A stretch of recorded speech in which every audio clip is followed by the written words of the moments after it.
Bonsoir à tous, bienvenue à ce flash d'information.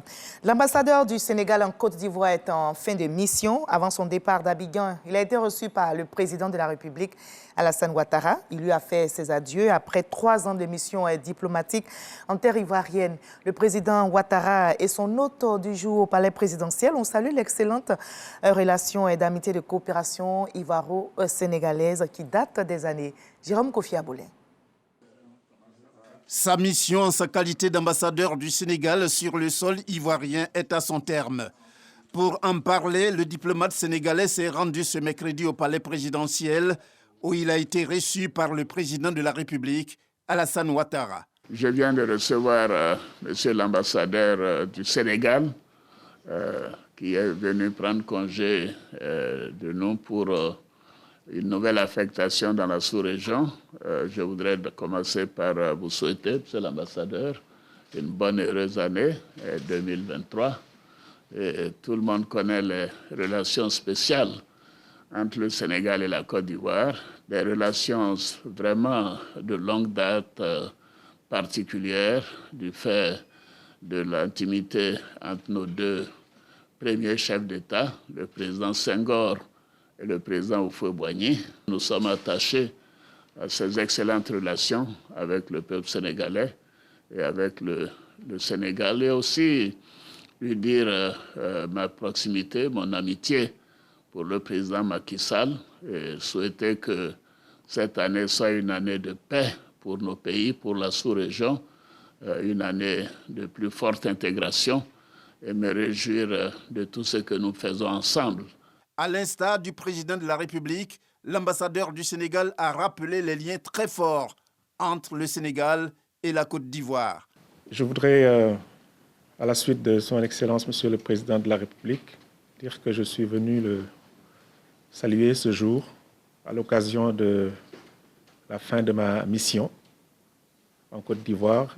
Le Sénégal et la Côte d'Ivoire entretiennent une relation exemplaire, et ça, c'est quelque chose qui date de très longtemps. Le Sénégal et la Côte d'Ivoire sont un peu les locomotives de la région. C'est quasiment 50% et plus de la masse monétaire de la région. Et lorsque ces deux pays-là coopèrent bien, s'entendent bien, c'est le cas sur tous les sujets, cela ne peut être que de bon augure pour l'ensemble de la région.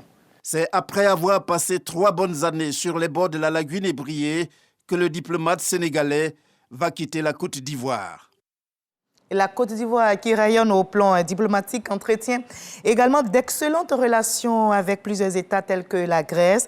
Les deux pays viennent de signer, comme vous le voyez sur ces images, des mémorandums d'entente portant sur la formation diplomatique et la consultation politique. Selon les ministères des Affaires étrangères de la Côte d'Ivoire et de la Grèce, ces mémorandums illustrent bien la volonté des deux pays de renforcer leur coopération. Le GSPM a un nouveau commandant, le colonel Maxime Amorissami, succède au général de brigade Sako Issa à la tête du groupement des sapeurs-pompiers militaires. La passation des charges entre les deux hommes a eu lieu à la caserne de l'Indénié à Adjamé. Le nouveau commandant du GSPM a reçu le drapeau de son unité des mains du chef d'état-major général des armées, Lassana Doumbia. Le colonel Maxime Amorissami s'engage avec ses hommes à servir avec loyauté et discipline les populations. À l'étranger, au Bénin, l'opposition fait son retour à l'Assemblée nationale après 4 ans d'absence. Elle a remporté 28 sièges sur 109 aux législatives. Et c'est une première sur le président Patrice Talon. Ces résultats provisoires ont été publiés ce mercredi par la Commission électorale nationale autonome Sénat. Les résultats définitifs, eux, seront donnés vendredi prochain. Moins de 4 mois après l'annonce du début de l'épidémie d'Ebola qui a coûté la vie à 55 personnes, l'épidémie d'Ebola donc en Ouganda est terminée. L'annonce a été faite par l'Organisation mondiale de la santé, OMS, ainsi que par la ministre ougandaise de la Santé.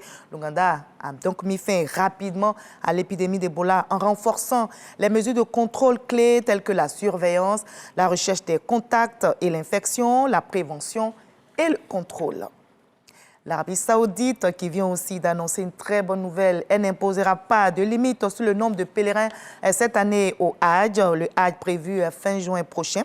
Elle annonce également la levée de la limite d'âge fixée à 65 ans pendant la crise du Covid. Ces mesures sont un soulagement pour de nombreux fidèles, notamment les fidèles musulmans africains. Et en Côte d'Ivoire, le quota de pèlerins était passé de 9 000 à 4 527 en raison de la crise sanitaire. Et la levée de ce quota est bien perçue par la communauté musulmane ici. Voilà la fin de ce Flash Info. Je vous retrouve avec grand plaisir à 20h pour la grande édition. Mais juste après ce Flash Info, je vous invite à suivre l'info régionale pour avoir toutes les nouvelles de nos très belles régions ici en Côte d'Ivoire. Allez, à tout à l'heure.